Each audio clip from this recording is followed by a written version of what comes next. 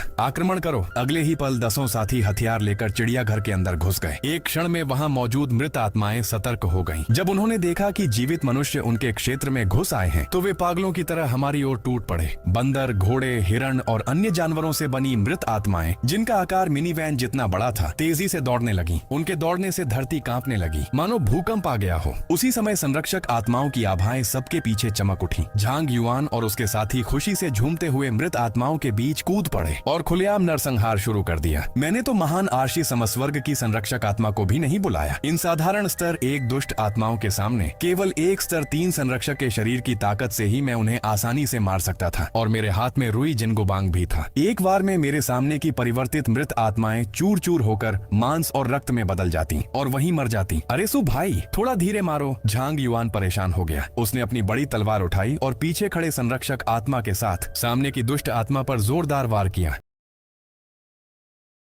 लपक उठी। झांग युआन और उसके साथी खुशी से झूमते हुए मृत आत्माओं के बीच कूद पड़े और खुलेआम नरसंहार शुरू कर दिया। मैंने तो महान आर्शी समस्वर्ग की संरक्षक आत्मा को भी नहीं बुलाया। इन साधारण स्तर एक दुष्ट आत्माओं के सामने केवल एक स्तर 3 संरक्षक के शरीर की ताकत से ही मैं उन्हें आसानी से मार सकता था और मेरे हाथ में रुई जिनगुबांग भी था। एक बार में मेरे सामने की परिवर्तित मृत आत्माएं चूर चूर होकर मांस और रक्त में बदल जाती और वहीं मर जाती। अरे सु भाई, थोड़ा धीरे मारो। झांग युआन परेशान हो गया। उसने अपनी बड़ी तलवार उठाई और पीछे खड़े संरक्षक आत्मा के साथ सामने की दुष्ट आत्मा पर जोरदार वार किया। वह अनुभव अंक पाने ही वाला था, लेकिन मैंने एक ही गदा के वार से उसे खत्म कर दिया। उसका वार पूरी तरह बेकार चला गया। मेरा शिकार भी सुभाई ने छीन लिया, मेरी वाली भी। सुभाई तो हमारी पूरी कमाई खा रहे हैं, यह तो अन्याय है। बाकी साथी भी शिकायत करने लगे। मैं हंस पड़ा। अगर तुम लोग और धीमे रहे तो यहाँ की सारी दुष्ट आत्माएं मैं अकेला ही खत्म कर दूंगा। इतना कहकर मैंने फिर से सहजता से एक वार किया। सामने की मृत आत्मा फिर से मांस और खून के ढेर में बदल गई। धत्तेरे की, मैं तो दूसरी तरफ जाकर मारता हूँ। अगर अब भी नहीं मारा तो सच में सब सुभाई खत्म कर देंगे। सभी साथी उछल पड़े। उन्हें महसूस हुआ कि मेरी युद्ध क्षमता बहुत ज्यादा थी। मेरे साथ रहना निश्चित रूप से सुरक्षित था, लेकिन तब उन्हें अनुभव नहीं मिलता, इसलिए उन्हें अलग अलग लड़ना ही पड़ेगा। वे सब चारों दिशाओं में फैल गए और अलग अलग मृत आत्माओं की ओर बढ़ गए। मैंने यह देखकर मुस्कुराया। यही मेरा उद्देश्य था। हालांकि ये साथी पहले से अधिक शक्तिशाली हो चुके थे, फिर भी वे अभी तक मेरी सुरक्षा पर बहुत अधिक निर्भर थे। इसलिए मुझे उन्हें अकेले लड़ने देना था ताकि वे जल्दी से परिपक्व हो सकें। तभी वे भविष्य में सचमुच अपने दम पर खड़े होने वाले शक्तिशाली योद्धा बन सकेंगे। कुछ ही देर में मृत आत्माओं से भरा पूरा चिड़ियाघर मानो युद्ध भूमि बन गया। हम 11 लोग फसल काटने वाली मशीनों की तरह इन मृत आत्माओं का संहार कर रहे थे। लगभग 1 घंटे बाद लगातार लड़ते लड़ते झांग युआन को कुछ अजीब महसूस हुआ। सुभाई, कुछ गड़बड़ है, वह चिल्लाया। फिर मृत आत्माओं के बीच रास्ता बनाते हुए मेरे पास पहुंचा। मैंने पूछा, तो बताओ क्या गड़बड़ है? झांग युआन बोला, ये मृत आत्माएं देखने में तो बहुत अधिक और अव्यवस्थित लगती हैं, लेकिन इनके हमलों में एक निश्चित व्यवस्था है। हर बार ये झुंड बनाकर लहरों में हमला करती हैं। सामान्यतः इन्हें केवल अपनी प्रवृत्ति के अनुसार हमला करना चाहिए, इनमें इतनी रणनीति नहीं होनी चाहिए। उसने अपनी शंका व्यक्त की। मेरे होंठों पर मुस्कान आ गई। बहुत बढ़िया, वास्तव में तुम वही व्यक्ति हो जिसे मैंने सही चुना था। तुम सही कह रहे हो, इनके हमलों में वास्तव में व्यवस्था है, क्योंकि इनके पीछे एक नेता मौजूद है। नेता? झांग युआन चौंक गया। क्या मृत आत्माओं का भी कोई सरदार होता है? मेरे साथ चलो। मैंने उसके कंधे को पकड़ा। फिर हम दोनों ऊपर उठे। नीचे विशालकाय मृत आत्मा दैत्य दिखाई दिए, जो इस पूरी मृत आत्मा सेना के नेता थे। उनका आकार बेहद विशाल था। हर कदम पर धरती कांप जाती थी। वे अत्यंत डरावने लग रहे थे। झांग युआन हैरान रह गया। उसे समझ नहीं आ रहा था कि इनमें ऐसा क्या खास है कि ये नेता बन गए। मैंने कहा, अनुमान है कि आपदा से पहले ये सिर्फ साधारण बड़े बंदर थे। क्या तुम्हें नहीं पता, बंदर भी प्राइमेट वर्ग के जीव होते हैं। मेरी बात सुनकर वह चौंक गया। सुभाई, आपका मतलब है कि इनके पास बुद्धि है? उसकी आंखें आश्चर्य से फैल गईं। मैंने सिर हिलाया। आपदा आने के बाद ये विशाल दैत्य बन गए। उन्हें अपार शक्ति मिल गई। इसी वजह से वे बहुत जल्दी स्तर 2 तक पहुंच गए। और जब कोई स्तर 2 पर पहुंचता है तो उसकी बुद्धि कुछ हद तक विकसित हो जाती है। इसलिए अब इनके पास मानव जैसी सोच का एक हिस्सा मौजूद है। झांग युआन दांत पीसने लगा। ये जानवर सिर्फ स्तर 2 पर हैं और फिर भी इतनी तेजी से विकसित हो गए, तो अब हमें क्या करना चाहिए? उसने पूछा। मैंने उसकी ओर देखा। तुम्हें क्या लगता है? झांग युआन ने अपनी मुट्ठियां भींच ली। उसकी आंखों में युद्ध का जोश चमक रहा था। मेरे हिसाब से इन सबको मार डालना चाहिए। इतना कहकर वह अचानक आगे कूद गया। अपनी चौड़ी तलवार लहराते हुए सीधे नीचे खड़े दैत्य की ओर वार कर दिया। बंदरों, मरने के लिए तैयार हो जाओ। उसकी गर्जना गूंज उठी। पीछे विशाल संरक्षक आत्मा की छाया उभरी और उसने भी उसी समय दैत्य पर वार किया। लेकिन कुछ ही क्षण बाद नीचे से चीख सुनाई दी। सुभाई, बचाओ,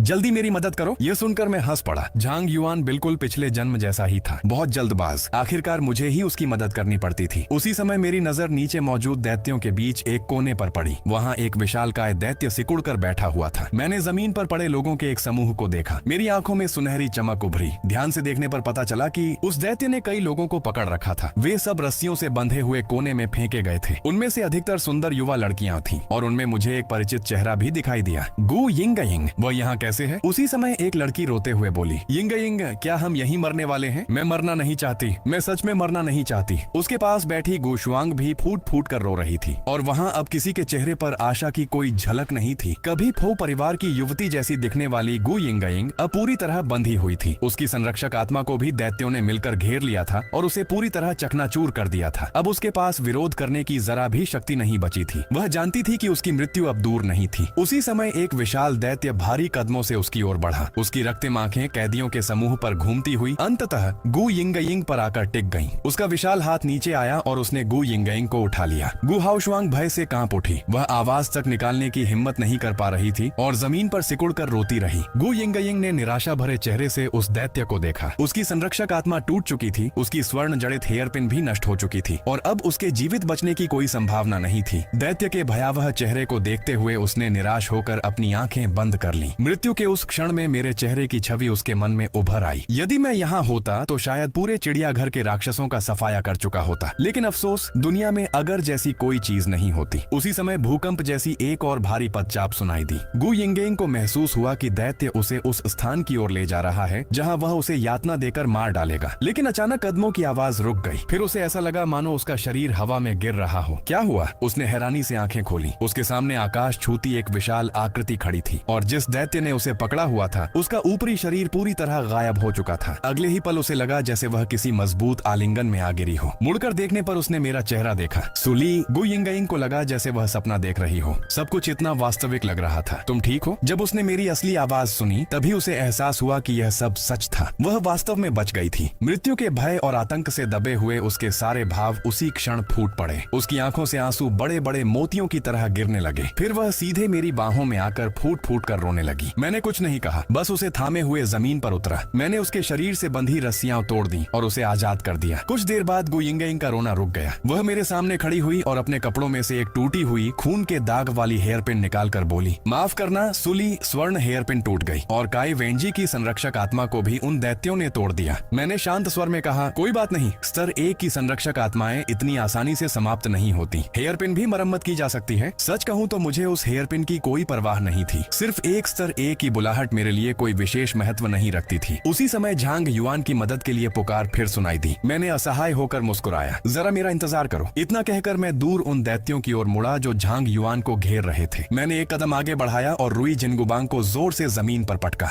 मेरे पीछे महान आर्षी समस्वर्ग की विशाल छाया प्रकट हुई। फिर मैंने दूर की ओर एक वार किया। मेरे पीछे खड़ी संरक्षक आत्मा ने भी वही हरकत दोहराई। रुई जिनगुबांग हवा में फैलती हुई दूर तक पहुंच गई और उन दैत्यों पर जोर से आ गिरी। क्षण भर में रक्त चारों ओर बिखर गया। सारे दैत्य वहीं ढेर हो गए। मेरे पीछे खड़ी गु यिंगयिंग, गु हाओशुआंग और बाकी सभी कैदी यह दृश्य देखकर स्तब्ध रह गए। उनकी आंखें आश्चर्य से फैल गईं। एक बंधे हुए युवक ने सूखे गले से कहा, ये बहुत शक्तिशाली है। लेकिन गु यिंगयिंग के मन में तो मानो तूफान उठ चुका था। वह उन दैत्यों से लड़ चुकी थी। उसे अच्छी तरह पता था कि वे कितने शक्तिशाली थे। सिर्फ एक दैत्य ही उसकी संरक्षक आत्मा को तोड़ने और उसे परास्त करने के लिए पर्याप्त था और सामने तो कम से कम 7-8 दैत्य मौजूद थे। फिर भी सुली ने उन्हें इतनी आसानी से समाप्त कर दिया। सुभाई कमाल है। झांग युआन दौड़ता हुआ मेरी ओर आया। मैंने शांत स्वर में कहा, चलो अब वापस चलते हैं। तभी गु यिंगयिंग झिझकते हुए बोली, जरा रुकिए, मेरा एक दोस्त भी है। मैंने उसकी ओर देखा। दोस्त? गु यिंगयिंग ने मुड़कर कोने में बैठी गु हाओशुआंग की ओर इशारा किया। वह मेरी बड़ी बहन है। जब यह सब शुरू हुआ था तब उसने मुझे बचाने की कोशिश की थी। गु यिंगयिंग ने धीमी आवाज में कहा, गु हाओशुआंग। मुझे उसका नाम याद था, इसलिए नहीं कि वह मुझे बहुत याद थी, बल्कि इसलिए कि पिछले कुछ वर्षों में वह टीवी पर अक्सर दिखाई देती थी। वह कंपनियां चलाने में बेहद कुशल महिला थी। उसे सिटी एल्फ कहा जाता था और वह युवा पीढ़ी की सबसे प्रतिभाशाली व्यावसायिक महिलाओं में से एक मानी जाती थी। लेकिन अब उससे क्या फर्क पड़ता था? व्यवस्था पूरी तरह ढह चुकी थी। सारे व्यापारिक साम्राज्य मिट्टी में मिल चुके थे, चाहे उसे शेयर बाजार नियंत्रित करना आता हो। अब उसकी कोई उपयोगिता नहीं बची थी। मैंने सिर हिलाया। मैं बेकार लोगों को नहीं रखता। गु हाओशुआंग तुरंत बोली, मैं बेकार नहीं हूँ, मुझे प्रबंधन आता है। मैं आपकी सहायक बन सकती हूँ, या फिर मैं बहुत अच्छा खाना बनाती हूँ। मैं आपकी रसोइया बन सकती हूँ। बस मेरी जान बचा लीजिए। आप जो कहेंगे मैं वही करूंगी। कभी अभिमानी और ठंडी स्वभाव वाली गु हाओशुआंग, जो हमेशा दूसरों से ऊपर मानी जाती थी, अब सिर्फ जीवित रहना चाहती थी। यदि वह बंधी हुई न होती तो शायद मेरे सामने घुटनों के बल बैठकर भीख मांगने को भी तैयार हो जाती। मैं कुछ क्षण सोच में पड़ गया। अब हुआगुओ पर्वत तेजी से विकसित हो रहा था। भविष्य में केवल आपदा ही समस्या नहीं होगी। सैन्य बल, सरकार और अन्य शक्तियों का ध्यान भी यहाँ आने वाला था। साथ ही भीतर के प्रशासनिक काम भी बढ़ते जा रहे थे। लियू बो अकेला सब कुछ नहीं संभाल सकता था। यदि गु हाओशुआंग को वापस ले जाकर कुछ समय तक देखा जाए और यदि उसके मन में कोई बुरा इरादा न हो तो वह लियू बो की अच्छी मदद कर सकती थी। क्या मैं सचमुच जा सकती हूँ? गु हाओशुआंग ने उत्साह से पूछा। धन्यवाद युवा स्वामी सु। वह बहुत व्यवहारिक महिला थी। मेरे सामने उसने अपना पूरा अहंकार छोड़ दिया था। उसका यह रवैया मुझे पसंद आया। उसी समय झांग युआन फिर दौड़ता हुआ आया। सुभाई, मैं आ गया। अभी तो मैं सचमुच डर गया था। वे बड़े बड़े बंदर बहुत ताकतवर थे। मैं लगभग टिक नहीं पाया। मैंने उसके कंधे पर हाथ रखा। इसका मतलब है कि तुम्हें अभी और प्रशिक्षण की जरूरत है। समझ गया। झांग युआन ने तुरंत सीना तान लिया। अब तुम वापस जाओ और बाकी भाइयों के साथ अनुभव जुटाओ। मैं इन्हें किसी सुरक्षित जगह पहुंचा देता हूँ। इसके बाद मैं गु यिंगयिंग और गु हाओशुआंग को लेकर आसमान में उड़ गया और झांग युआन फिर से मृत आत्माओं की भीड़ में कूद पड़ा। दैत्यों के नेता के मरते ही पूरे चिड़ियाघर की मृत आत्माएं अव्यवस्थित हो गईं। गईं। 10 सदस्यीय दल ने खुलकर उनका संहार शुरू कर दिया। नीचे लड़ाई देखते हुए गु हाओशुआंग ने पूछा, सुली, मैं अपनी संरक्षक आत्मा की क्षति को कैसे ठीक कर सकती हूँ? वह नीचे लड़ रहे 10 योद्धाओं और उनकी संरक्षक आत्माओं को देखकर ईर्ष्या से भर गई थी। मैंने कहा, यह बहुत आसान है, लेकिन यह तुम्हारी इच्छा शक्ति पर निर्भर करता है। नहीं तो फिर मुझे क्या करना होगा? क्या करना होगा? गु हाओशुआंग की आंखों में दृढ़ संकल्प था। संरक्षक आत्माएं न मरती हैं और न ही पूरी तरह समाप्त होती हैं। यदि बुलाने वाली वस्तु, समनिंग आइटम, टूट जाए तो संरक्षक आत्मा अस्थायी रूप से उसी वस्तु के भीतर सो जाती है। यदि तुम उस वस्तु को ठीक करना चाहती हो तो केवल एक ही तरीका है, अपने रक्त से अपनी संरक्षक आत्मा को जगाना। यदि तुम उसे सफलतापूर्वक जगा पाती हो तो वह वस्तु स्वयं ही ठीक हो जाएगी। मेरा रक्त? गु युनशुआंग के चेहरे का रंग थोड़ा बदल गया। क्या डर गई? नहीं, मैं नहीं डरती। तो फिर शुरू करो। गु युनशुआंग ने दृढ़ता से सिर हिलाया और अपनी उंगली काटने की तैयारी करने लगी। मैंने सिर हिलाया। इतना काफी नहीं है, ऐसे करना होगा। मैंने उसका हाथ पकड़ लिया। उसकी हथेली खोलकर अपने नुकीले नाखून से उसकी हथेली पर हल्का सा चीरा लगा दिया। एक लाल रक्त रेखा उभर आई और रक्त बहने लगा। गु युनशुआंग ने दर्द की परवाह नहीं की। उसने तुरंत टूटी हुई स्वर्ण हेयरपिन को अपनी हथेली में कसकर पकड़ लिया। फिर आंखें बंद कर ली। अपनी संरक्षक आत्मा की उपस्थिति को महसूस करो और उसे जगाने की पूरी कोशिश करो। गु युनशुआंग ने तुरंत आंखें बंद कर ली। बगल में खड़ी गु हाओशुआंग यह सब देखकर बेहद ईर्ष्या महसूस कर रही थी। यदि उसके पास भी ऐसी कोई समनिंग वस्तु होती तो इस प्रलय काल में उसके पास स्वयं की रक्षा करने की शक्ति होती। उसे याद आया कि जब उसने पहली बार सुना था कि मैं बड़ी मात्रा में हथियार इकट्ठा कर रहा हूँ, तब उसे लगा था कि यह पूरी तरह मूर्खता और बचकानी हरकत है। लेकिन अब उसे एहसास हुआ कि वह कितनी गलत थी। कुछ समय बाद ध्यानमग्न बैठी गु युनशुआंग के चेहरे पर अचानक बदलाव आया। उसकी भौहें धीरे धीरे खुल गईं। उसने अपनी हथेली फैलाई। टूटी हुई स्वर्ण हेयरपिन उसकी हथेली में फिर से जुड़ चुकी थी। उस पर लगे रक्त के धब्बे नारंगी प्रकाश से शुद्ध हो गए। काई वेनजी की संरक्षक आत्मा भी उसके पीछे फिर से प्रकट हो गई और पहले की तुलना में कहीं अधिक स्पष्ट दिखाई दे रही थी। सुली, धन्यवाद। गु युनशुआंग उत्साह से भर उठी। मैंने कहा, अब तुम नीचे जाकर बाकी लोगों की तरह मृत आत्माओं से लड़ सकती हो और अपना स्तर बढ़ा सकती हो। स्तरों के बारे में बाद में झांग युआन तुम्हें समझा देगा। अगर अब भी नीचे नहीं गई तो सारी मृत आत्माएं वे लोग खत्म कर देंगे। गु युनशुआंग ने मुर्गी की तरह जल्दी जल्दी सिर हिलाया। जैसे ही मैंने जिंदायुन को थोड़ा नीचे लाया, वह तुरंत उस पर से कूद गई। उसने काई वेनजी की संरक्षक आत्मा को बुलाया और मृत आत्माओं के साथ युद्ध में कूद पड़ी। चिड़ियाघर की अधिकांश मृत आत्माएं अभी भी केवल स्तर 1 की थीं। उनमें बुद्धि भी नहीं थी। ऐसी मृत आत्माएं मानो खेत की घास की तरह थीं और स्तर 2 के संरक्षक किसानों की दरांती की तरह उन्हें आसानी से काटते जा रहे थे। इसके बाद मेरे मार्गदर्शन में वे एक ऐसे जलस्रोत तक पहुंचे जहां का पानी अभी भी अपेक्षाकृत साफ था। उन्होंने अपने शरीर पर लगे खून और गंदगी को धोया और फिर मेरे जिंदायुन पर वापस आ गए। इसके बाद हम सब हुआगुओ पर्वत लौट आए। हुआगुओ पर्वत पर पहुंचने के बाद गु यिंगयिंग और गु हाओशुआंग ने भी बहुत समझदारी दिखाई। उन्होंने सभी टीम सदस्यों का सम्मान पूर्वक अभिवादन किया। वे अच्छी तरह समझ सकती थीं कि ये सभी लोग मेरे सबसे विश्वसनीय साथी थे और हुआगुओ पर्वत में उनका बहुत ऊंचा स्थान था। लियूबो, इनके रहने की व्यवस्था कर दो। जी युवा स्वामी। लियूबो तुरंत व्यवस्था करने चला गया। झांग युआन और बाकी लोग नहाने चले गए। उधर जब हुआगुओ पर्वत अपेक्षाकृत शांत था, पूरी ब्लू स्टार अराजकता में डूब चुकी थी। दुष्ट आत्माओं और मृत आत्माओं की ऊर्जा पूरी दुनिया में फैल चुकी थी। पूरे ग्रह के लोग भय और संकट में जी रहे थे। असंख्य परिवार उजड़ गए थे। अनगिनत लोग मौत का शिकार हो चुके थे। लेकिन उनमें कुछ ऐसे लोग भी थे जो मेरी घटनाओं से प्रेरित हुए थे। उन्होंने हथियारों को छुआ और संयोग से यह खोज लिया कि रक्त के माध्यम से हथियारों से संरक्षक आत्माओं को बुलाया जा सकता है। इस तरह उन्हें स्वयं की रक्षा करने की शक्ति मिल गई। कुछ ही समय में संरक्षक आत्माओं को बुलाने की यह विधि तेजी से दुनिया भर में फैलने लगी। जीवित रहने की कोशिश कर रहे अनगिनत लोग किसी न किसी हथियार को पाने की इच्छा रखने लगे ताकि वे भी एक शक्तिशाली संरक्षक आत्मा बुलाकर स्वयं की रक्षा कर सकें। कुछ लोग तो एक बेहतर हथियार पाने के लिए आपस में लड़ने लगे, यहाँ तक कि हत्या करने से भी नहीं हिचके। इसी दौरान हुआगुओ पर्वत की ओर जाने वाले रास्ते पर लिन रोंगरोंग नाम की एक युवती तेज गति से मोटरसाइकिल दौड़ा रही थी। उसका शरीर आकर्षक था और उसने काले रंग का राइडिंग सूट पहन रखा था। कमांडर चेन का आदेश मिलने के बाद लिन रोंगरोंग तुरंत अपना सामान लेकर हुआगुओ पर्वत की ओर निकल पड़ी थी। लेकिन इस बार एक बात अलग थी। उसकी पीठ पर दरांती जैसी एक बड़ी हथियार लटक रही थी जिस पर अभी भी रक्त के धब्बे मौजूद थे। मदद करो, मुझे बचाओ। अचानक सड़क किनारे से आती एक कमजोर आवाज ने उसका ध्यान खींचा। क्या तुम ठीक हो? वह मोटरसाइकिल रोककर मदद करने के लिए आगे बढ़ी, लेकिन जैसे ही वह उस व्यक्ति के पास पहुंची, उस आदमी के चेहरे पर अचानक क्रूर भाव आ गए। उसकी आंखों में लालच चमक उठा। वह सीधे उसकी पीठ पर लटकी दरांती की ओर झपटा। अगले ही पल एक दर्दनाक चीख सुनाई दी। तेज प्रतिक्रिया वाली लिन रोंगरोंग ने तुरंत पलटवार किया और उसी समय उस व्यक्ति को मार गिराया। इसके बाद वह फिर से मोटरसाइकिल पर चढ़ी और दृढ़ निश्चय के साथ हुआगुओ पर्वत की ओर बढ़ गई। वह उस व्यक्ति को बचाना चाहती थी, लेकिन उसे पता नहीं था कि उसका इलाज कैसे किया जाए। शायद मेरे पास कोई उपाय हो सकता था। अगली सुबह सुभाई कुछ गड़बड़ हो गई। एक घबराई हुई आवाज सुनाई दी। मैं अपने कमरे से जागा, जल्दी से कपड़े पहने और बाहर आ गया। क्या हुआ? हुआ? मैंने पूछा। आप खुद चलकर देख लीजिए। कुछ देर बाद मैं हुआगुओ पर्वत की दीवार पर पहुंचा। सभी 29 साथी वहां खड़े थे। उनके चेहरे पर तनाव साफ दिखाई दे रहा था। सुभाई, आप आ गए? जल्दी देखिए, यह क्या है? मैंने उनके इशारे की दिशा में देखा। मेरे सामने 800 मीटर ऊंची इस्पाती दीवार थी, लेकिन अब उस पर बेलों की एक मोटी परत चढ़ चुकी थी, मानो कोई विशाल लता पूरी दीवार को ढक रही हो। ये बेलें बेहद मोटी थीं। उनका आकार दशकों पुराने बरगद या विलो वृक्ष जितना था। वे दीवार से चिपकी हुई लगातार ऊपर चढ़ रही थी। जब वे ऊपर लगे बिजली के जाल तक पहुंचती तो जलने लगती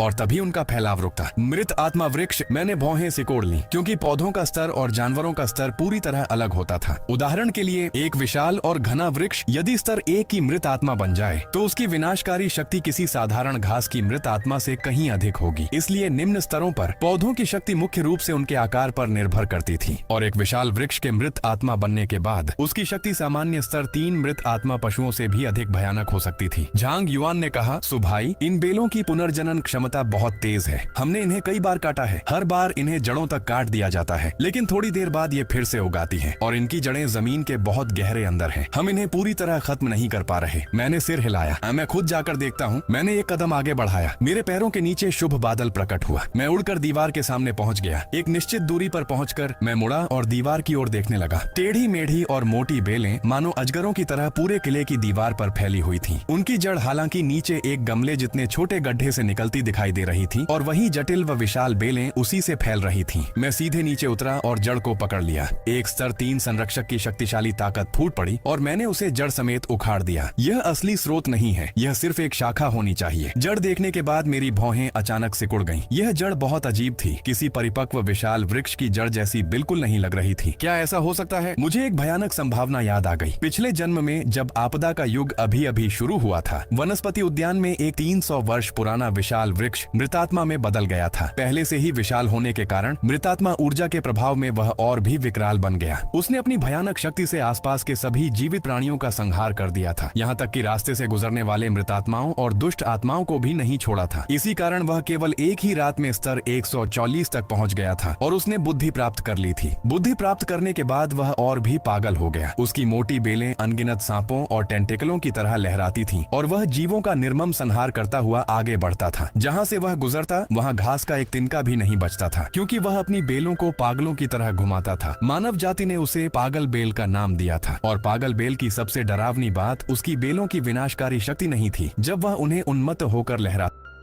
लेकिन उसकी सबसे खतरनाक बात यह थी कि वह अपनी इच्छा से ऐसे बीज फैला सकता था जिनमें बेहद जंगली जीवन शक्ति होती थी। जैसे ही वे बीज जमीन पर गिरते वे पागलों की तरह बढ़ने लगते और आसपास की हर चीज को नष्ट कर देते। और यह परखने का तरीका भी बहुत आसान था कि वे बीज उसी के हैं या नहीं। पागल बेल कभी अकेले एक बीज नहीं बोती थी, बल्कि उन्हें बड़े क्षेत्र में बिखेरती थी। मैं भौहें सिकोड़ते हुए जिंदायुन पर चढ़ा और सुनहरी दृष्टि से नीचे देखने लगा। जैसा मैंने सोचा था, जमीन पर अनगिनत छोटे छोटे गड्ढे दिखाई दे रहे थे। उन गड्ढों के भीतर सचमुच बीज छिपे हुए थे। जैसे ही कोई जीवित प्राणी वहां से गुजरता वे तुरंत उग पड़ते और उसे निगलने की कोशिश करते। धत्तेरे की, लगता है सचमुच पागल बेल का ही काम है। मेरा दिल बैठ गया। पागल बेल ने खुद आकर हुआगुओ पर्वत पर हमला नहीं किया था, जिसका मतलब था कि उसे पता था कि यहाँ कोई ऐसा मौजूद है जिससे वह नहीं जीत सकती। इसलिए उसने बड़ी मात्रा में बीज फैलाकर हुआगुओ पर्वत को जाल में फंसाने की योजना बनाई थी। यदि हुआगुओ पर्वत के योद्धा बाहर निकलते तो बिना तैयारी के इन अचानक उगने वाली बेलों के हाथों मारे जा सकते थे। मैंने ठंडी हंसी और अपने हाथ में पकड़ी बेल की जड़ को चूर चूर कर दिया। उसी क्षण दीवारों पर फैली बेलों की जीवन शक्ति समाप्त हो गई और वे नीचे गिरने लगी। मैं वापस किले की दीवार पर लौटा और झांग युआन तथा बाकी लोगों को पागल बेल के बारे में बताया। क्या इतनी अजीब चीज भी होती है? भाग्य अच्छा था कि हम लोग अभी नीचे बहुत दूर नहीं गए थे, नहीं तो फंस जाते। झांग युआन और बाकी लोग राहत की सांस लेने लगे। तो क्या इन बीजों को साफ किया जा सकता है? हाँ, लेकिन जरूरत नहीं है। मैंने सिर हिलाया। क्या मतलब? तभी एक बुद्धिमान और शांत आवाज सुनाई दी। मुझे लगता है कि सुभाई का मतलब है कि भविष्य में जब हम राक्षसों का शिकार करने बाहर जाएंगे तो वे हमें हवा के रास्ते बाहर ले जा सकते हैं। तब ये बीज सक्रिय नहीं होंगे और हुआगुओ पर्वत के बाहर फैले ये बीज हमारे लिए एक प्राकृतिक रक्षा कवच बन जाएंगे। आगे यदि कोई दुष्ट आत्मा या राक्षस हमला करेगा तो उसे पहले इन बीजों से निपटना पड़ेगा। मैंने मुड़कर देखा। वह गु हाओशुआंग थी। आज वह पहले की तरह सफेद शर्ट, स्कर्ट और ऊंची एड़ी की सैंडल में नहीं थी। उसने एक फिटिंग ट्रेनिंग ड्रेस पहन रखी थी जिसने उसकी सुंदर काया को और स्पष्ट कर दिया था। उसके पास गु यिनाइन भी खड़ी थी। थी। सबकी उलझन भरी नजरों को देखकर गु हाओशुआंग ने समझाया, कल मैंने वादा किया था कि मैं हुआगुओ पर्वत के लिए उपयोगी बनूंगी, इसलिए मैं हमेशा सुरक्षित क्षेत्र में नहीं बैठ सकती। मैं बाहर आकर देखना चाहती थी कि मैं सबकी कैसे मदद कर सकती हूँ। मैंने सिर हिलाया। उसके इस रवैये से मैं काफी संतुष्ट था। तो इसका मतलब है कि हम इन बीजों से खतरे में नहीं हैं, बल्कि इन्हें अपनी सुरक्षा के लिए इस्तेमाल भी कर सकते हैं। सो भाई कमाल है, झांग युआन ने अंगूठा उठाते हुए कहा। वह सोच भी नहीं पाया था कि इस स्थिति का ऐसा उपयोग किया जा सकता है। उसी समय किसी ने अचानक दूर इशारा किया। सुभाई जल्दी देखिए। सबने उधर देखा। दूर से एक मोटरसाइकिल बिजली की तरह दौड़ती हुई बीजों वाले क्षेत्र में घुस गई। जीवित प्राणी की आभा महसूस करते ही बीज सक्रिय हो गए। असंख्य बेलें जमीन फाड़कर बाहर निकली और पागल सांपों की तरह मोटरसाइकिल की ओर टूट पड़ी। स्पष्ट था कि मोटरसाइकिल चलाने वाले ने भी ऐसी स्थिति की कल्पना नहीं की थी। क्षण भर में वह बेलों के समुद्र में डूब गया, लेकिन अगले ही पल आकाश ढक देने वाली बेलें किसी विशाल शक्ति द्वारा बीच से फाड़ दी गईं। एक विशाल दरांती की छाया हवा में उभरी। फिर एक विशाल काले रंग का मृत्यु लोक से आया हुआ प्रतीत होने वाला संरक्षक आत्मा प्रकट हुआ। मेरे चेहरे पर आश्चर्य उभर आया। काला वू चांग, ये क्या है? इतना बड़ा संरक्षक आत्मा, मेरे संरक्षक आत्मा से भी बड़ा। झांग युआन और बाकी लोग स्तब्ध रह गए। जब उन्होंने उस काले वू चांग की युद्ध शक्ति देखी तो और भी अधिक हैरान रह गए। उसने अपनी विशाल दरांती घुमाई। हर बार ऐसा था जैसे स्वयं मृत्यु जीवन काट रही हो। आसपास की बेलें तुरंत टुकड़ों में बिखर गईं। जो बेलें दरांती के संपर्क में आईं, वे आंखों के सामने सूखने लगीं और राख बनकर बिखर गईं। यह दृश्य बेहद रहस्यमय और भयावह था। कुछ ही देर में विशाल काला वूचांग सारी बेलों को काटता हुआ हुआगुओ पर्वत के सामने पहुंच गया। फिर संरक्षक आत्मा गायब हो गया। उसकी जगह एक सुंदर और वीर युवती खड़ी रह गई। उसने दोनों हाथ मुंह के पास रखकर जोर से पुकारा, कोई है वहाँ? क्या मुझे अंदर आने दिया जाएगा? झांग युआन और बाकी लोग मेरी ओर देखने लगे। मैंने कहा, उसे अंदर आने दो। 10 मिनट बाद हुआगुओ पर्वत की मेरी आलीशान विला में मैं एक शानदार सोफे पर बैठा था। झांग युआन, गु हाओशुआंग और अन्य लोग बगल में खड़े थे। तभी एक परिचित लेकिन अकेली सी आकृति बैठक में दाखिल हुई। तो तुम ही सुली हो? मैंने जवाब नहीं दिया, बस आने वाली को देखा। उसके काले कपड़े धूल, रेत और खून से सने हुए थे। चेहरा भी धूल और खून से ढका था, लेकिन फिर भी उसकी सुंदर और नाजुक शक्ल छिप नहीं पा रही थी। तुम कौन हो? मैंने पूछा। मेरा नाम लिन रोंगरोंग है। मैं फ्री फाइटिंग की शौकीन हूँ। पहले एक फाइटिंग ट्रेनिंग सेंटर चलाती थी। जब प्रलय आया तब मैंने इंटरनेट पर तुम्हारे बारे में सुनी गई बातों को याद किया और अपने घर के हथियार को छू कर देखा। मुझे उम्मीद नहीं थी कि सचमुच मैं उसे बुला पाऊंगी। झांग युआन तुरंत बोला, उसे संरक्षक आत्मा कहते हैं। संरक्षक आत्मा? लिन रोंगरोंग ने सिर हिलाया। इसलिए मैं तुम्हारे पास शरण लेने आई हूँ। कृपया मुझे अपने साथ रख लो। उसकी आंखों में ईमानदारी और प्रशंसा दिखाई दे रही थी, लेकिन मैंने एक अजीब मुस्कान दिखाई, मानो कह रहा हूँ, तुम बोलती रहो, मैं शांति से तुम्हारा अभिनय देख रहा हूँ। लिन रोंगरोंग का दिल धक से रह गया। क्या उसे पहचान लिया गया था? लेकिन ऐसा कैसे हो सकता है? मैंने जो कुछ कहा वह सब तो सच ही था। शायद वह सिर्फ मुझे परख रहा था। यह सोचकर उसने फिर कहा, मैं सच कह रही हूँ, कृपया मुझ पर विश्वास करो। लिन रोंगरोंग, तुमने अभी मेरी ताकत देखी है। यदि तुम मुझे शरण दोगे तो भविष्य में मैं तुम्हारे लिए बहुत उपयोगी साबित हो सकती हूँ। मैं हल्का सा हंसा। अगर सेना को हुआगुओ पर्वत में घुसपैठ कर जानकारी जुटानी थी तो कम से कम किसी प्रथम श्रेणी के खुफिया अधिकारी को भेजती। तुम्हारी अभिनय कला सचमुच बहुत खराब है। लिन रोंगरोंग की आंखें तुरंत फैल गईं। वह अविश्वास से मुझे देखने लगी। उसे समझ नहीं आया कि मैं कैसे जानता था कि वह सेना से है, और यह भी कि वह एक खुफिया अधिकारी है। तुम जरूर सोच रही होगी कि मैं तुम्हारी पहचान कैसे जानता हूँ, लेकिन मैं तुम्हें बता दूं कि मैं तुम्हारी कल्पना से कहीं अधिक जानता हूँ। कुछ मायनों में तो मैं सेना को भी तुमसे बेहतर समझता हूँ। लिन रोंगरोंग के मन में तूफान उठ खड़ा हुआ। उसकी पहचान केवल उच्च स्तर के अधिकारियों को ही झांक थी। तो सुली ये सब कैसे जानता था? उसके पास आखिर कैसी शक्ति थी? मैं उसकी उलझन और छिपे हुए भय को देखकर समझ गया कि वह पूरी तरह मेरे जाल में फंस चुकी है। असल में मुझे सेना के बारे में बहुत कम जानकारी थी। मैं केवल उन कुछ शक्तिशाली संरक्षकों को जानता था जो आपदा युग में उभरे थे, और लिन रोंगरोंग उन्हीं में से एक थी, बल्कि सबसे विशेष लोगों में से एक। पिछले जन्म में आपदा युग शुरू होने के बाद 5वें सैन्य क्षेत्र में पहली बार एक एस रैंक संरक्षक आत्मा को बुलाने वाली शक्तिशाली संरक्षक वही थी। लिन रोंगरोंग का दिल दयालु था। वह सेना के आदेश पर लोगों को बचाने निकलती थी, लेकिन उसने अपनी आंखों के सामने अनगिनत लोगों को दुष्ट आत्माओं और राक्षसों के हाथों मरते देखा। उसने यह भी देखा कि लोग थोड़े से अवसर के लिए एक दूसरे की हत्या करने लगे थे। उसे लगा कि दुनिया बीमार हो चुकी है और वह स्वयं उस दुनिया का चिकित्सक बनना चाहती थी। इसलिए उसने न्याय के लिए लड़ना शुरू किया और हर उस इंसान की मदद की जिससे वह मिली। यदि प्रलय काल में किसी को सच्चा परोपकारी कहा जा सकता था तो लिन रोंगरोंग निश्चित रूप से उनमें सबसे सफल थी। लेकिन ऐसे लोगों का अंत कैसा होता है, यह किसी से छिपा नहीं था। आपदा युग के 10 से अधिक वर्षों बाद एक 5वें स्तर का संरक्षक उसके सामने आया। उस व्यक्ति ने लिन रोंगरोंग के एस रैंक संरक्षक आत्मा को पाने के लिए उसके खिलाफ